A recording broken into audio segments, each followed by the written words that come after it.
बहुत बार ऐसा होता है ना कि हमें खुद ही नहीं पता होता है और इसके लिए हम सर्च करते हैं कि किस तरीके से हाइजीन को मेंटेन किया जाए। अगर मेल्स की बात करें तो किस तरीके से अपने उस पार्ट को साफ कर सकते हैं, कैसे आप अपनी हाइजीन को मेंटेन कर सकते हैं, क्या पहने, किस तरीके से करना है, सब बात करेंगे। तो चलिए स्टार्ट करते हैं आज के इस वीडियो की। सो मेरा नाम है एकता और आप देख रहे हैं बहुत ही प्यारा सा चैनल एकता कुमारी SWF। तो चलिए समझते हैं। तो देखिए, ये मेल एंड फीमेल दोनों के लिए ही इंपॉर्टेंट है। तो फीमेल के बारे में भी हमने बहुत बार बात की है।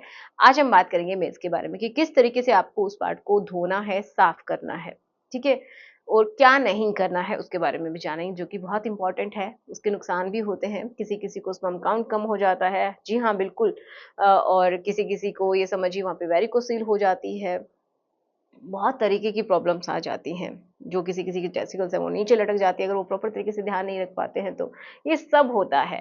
तो पहला हम बात करते हैं कि कैसे उसकी सफाई को मेंटेन करें। तो आपको क्या करना है, रेगुलरली जब भी आपको ऐसा लगता है कि वहाँ के जो हेयर हैं अगर बड़े हो रहे हैं तो आप उनको ट्रिम कर लीजिए। देखिए, वहाँ पे रेज़र का इस्तेमाल करना ज़रूरी नहीं है।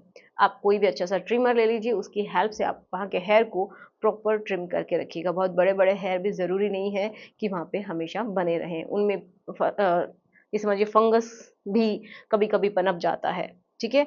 इन्फेक्शन आपके वहाँ पे बढ़ जाते हैं, जिसकी वज़ह से आपको उस पार्ट में भी प्रॉब्लम हो सकती है, इन्फेक्शन ज़्यादा हो सकते हैं। ठीक है, तो समझ में आया। वहाँ पे जो पसीना होता है वो फँस जाता है और कंटिन्यू अगर बना रहता है, प्रॉपर अगर आप साफ-सफाई नहीं रखते हैं, तो वहाँ पे फंगस ज़रूर आ जाता है। तो क्योंकि वो जो हिस्सा होता है वो नम होता है हल्का-सा और गर्म होता है, तो इसकी वजह से ये प्रॉब्लम्स आ जाती है। कुछ लोगों को उनकी जो बॉल्स होती है, टेस्टिकल्स होते हैं, वहाँ पे पिंपल्स आ जाते हैं, तो ये हाइजीन प्रॉपर मेंटेन ना रखने की वजह से होता है, या फिर ओवरहीट अगर वहाँ पे हो जाती है, तो ऐसा होता है। ठीक है? तो आपको क्या करना है कि पहली बात कि आपको अच्छे से ट्रिम रखना है। दूसरी बात, वहाँ पे आपको साबुन से, ठीक है, कोई हार्ड सोप नहीं होने चाहिए। आपको क्या करना है, अपने हाथ में कोई भी साबुन है जिसका आप रेगुलरली इस्तेमाल कर सकते हैं, वही लीजिएगा। अपने हाथ में थोड़ा-सा लेंगे, थोड़ा-सा पानी लेंगे और उससे आप अच्छे से क्लीन करेंगे अपने अंडर थाई का जो एरिया है उसको भी। और आपका जो पार्ट है वहाँ पे अगर आप गुनगुने पानी का इस्तेमाल करते हैं तो ज़्यादा अच्छा रहता है। बिल्कुल ठंडा भी ज़रूरी नहीं है और बहुत गर्म का भी इस्तेमाल नहीं करना है। जी हाँ, कुछ लोग गरम-गरम पानी से नहाते हैं, इसीलिए वहाँ के ये समझिए उनको टेस्टिकल्स के ऊपर वहाँ पे पानी पड़ता है, बहुत ज़्यादा गर्म होते हैं, या फिर कुछ लोग भाप लेते हैं गरम-गरम, ठीक है? तो जिसकी वज़ह से भी उनकी जो टेस्टिकल्स होती हैं, उनके ऊपर डायरेक्टली असर होता है, वहीं पे आपके स्पर्म बनते हैं, इसीलिए आपके स्पर्म मर जाते हैं। कुछ लोग गोद में लैपटॉप को रखते हैं, जिसकी वज़ह से भी ऐसा होता है, तो आप ऐसा ना करें, ओके? कुछ लोग क्या करते हैं कि वहाँ पे बहुत ही ज़्यादा अपने साइज़ से ज़्यादा टाइट आप कपड़े पहन लेते हैं, बहुत लंबे समय तक पहन के रखते हैं, तो भी इम्पैक्ट होता है। अब बात करते हैं कि मेनली धोना कैसे है।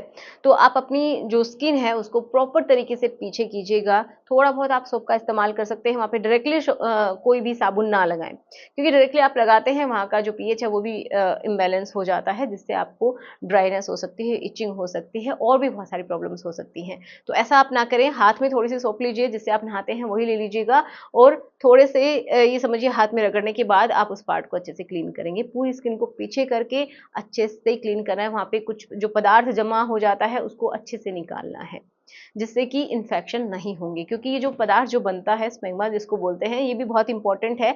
वहाँ क्या करता है, उस हिस्से को नम रखने का काम करता है, मॉइस्चर रखने का काम करता है, ताकि आपको इचिंग ना हो। लेकिन उसको रेगुलरली क्लीन करना बहुत ज़्यादा ज़रूरी है। अगर आप क्लीन नहीं करते हैं तो वहाँ पे इन्फेक्शन आएँगे और किसी-किसी की स्किन भी वहाँ पे चिपक जाती है, जिससे बहुत ज़्यादा दिक्कत होती है। स्किन चिपकने की वजह से आप रिलेशन प्रॉपर तरीके से नहीं बना पाएँगे, किसी-किसी का जो हिस्सा है वो पूरा आगे की स्किन बंद ही हो जाती है, ठीक है? जिससे कि उनको बहुत ज़्यादा दिक्कत होती है यूरिन पास करने के लिए भी, और किसी-किसी को तो सर्जरी करवानी पड़ती है। तो ये सारी प्रॉब्लम्स आ जाती हैं अगर आप प्रॉपर ध्यान नहीं देते हैं तो। तो आप पूरी तरीके से धोने के बाद उसको पेट ड्राई कर सकते हैं। पेट ड्राई करके ही आप अपना जो अंडरवियर है वो आप पहनिए। अब इसमें भी ध्यान रखने वाली बात ये है कि ये सिंथेटिक फाइबर के जितने ना हो उतना अच्छा है। कॉटन के लीजिए, अच्छी क्वालिटी के लीजिए। कुछ लोग बाहर अच्छे कपड़े पहनते हैं लेकिन अंदर वाले कपड़े उनके बहुत ही अ, निकृष्ट होते हैं सबसे गंदी क्वालिटी के होते हैं, तो ऐसा मत कीजिए। बहुत इम्पोर्टेंट है कि आप अंदर की हाइजीन भी मेंटेन रखें। जो कपड़ा पहनते हैं वो साफ हो, सॉफ्ट हो, जिसमें से इजीली हवा पास हो सके, ऐसा होना चाहिए। तो कॉटन के जो क्लोथ है वो बेस्ट होते हैं, अच्छी क्वालिटी के लीजिएगा, वो बढ़िया होते हैं। टाइम टाइम पे उनको चेंज करना है। अगर आप एक्सरसाइज करने के लिए जाते हैं तो वी शेप के आपको पहनना चाहिए, जो कि आपकी टेस्टिकल को सपोर्ट दे। उनको बिल्कुल दबाना नहीं है, ठीक है, लेकिन उनको सपोर्ट देना जरूरी है, नहीं तो लटक जाती है किसी किसी की बहुत ज्यादा, उनको बाद में चलने में भी कंफर्ट नहीं लगता है, उनको बड़ा ही पेन होता है, डिस्कम्फर्ट उनकी लाइफ में हो जाता है अगर ये बहुत ज़्यादा साइज में बढ़ जाती हैं, नीचे की तरफ लटक जाती हैं। तो ये बहुत ज़्यादा ज़रूरी आपको अपने माइंड में रखना है, जब भी आप एक्सरसाइज करते हैं तो आपको उनको सपोर्ट देना बहुत ज़्यादा ज़रूरी है, ठीक है। तो ये कुछ आपके लिए टिप्स थी। अगर आप कहेंगे तो हम नेक्स्ट वीडियो भी बनाएंगे, अगर आपको किसी तरीके का वीडियो इसके लिए चाहिए कि और क्या आप कर सकते हैं, ठीक है। तो इस तरीके से आप क्लीन कर सकते हैं। वहाँ पे आपको क्या नहीं करना है, थोड़ा सा उसके बारे में बात करते हैं। वहाँ पे आपको डायरेक्टली कोई भी सोप नहीं लगाना है, बहुत ज़्यादा गर्म पानी भी नहीं डालना है। दूसरा, आपको वहाँ पे परफ्यूम नहीं लगाना है, आपके हिस्से के ऊपर आपको लोशन नहीं लगाना है। कुछ लोग लगा लेते हैं, कुछ लोग परफ्यूम लगा लेते हैं, डीओ लगा लेते हैं, ऐसा मत कीजिएगा, ये बिल्कुल भी सेफ नहीं है आपके लिए। वहाँ की सेंसिटिव स्किन होती है, जो कि आपके लिए वहाँ पे प्रॉब्लम्स क्रिएट हो जाएंगी, तो ऐसा मत करिएगा, ठीक है। वहाँ पे कुछ लोग पाउडर डाल लेते हैं, तो ये भी मत करिएगा, ये भी सही नहीं है। तो बस आज के वीडियो में हम यही बातें करने वाले थे, जो कि आपके सामने हमने रखी हैं। कौन सी बातें आपको सही लगी, कौन सी नहीं लगी, ये भी बताइएगा। तो चलिए मिलते हैं नेक्स्ट वीडियो में। Thanks for watching, good bye.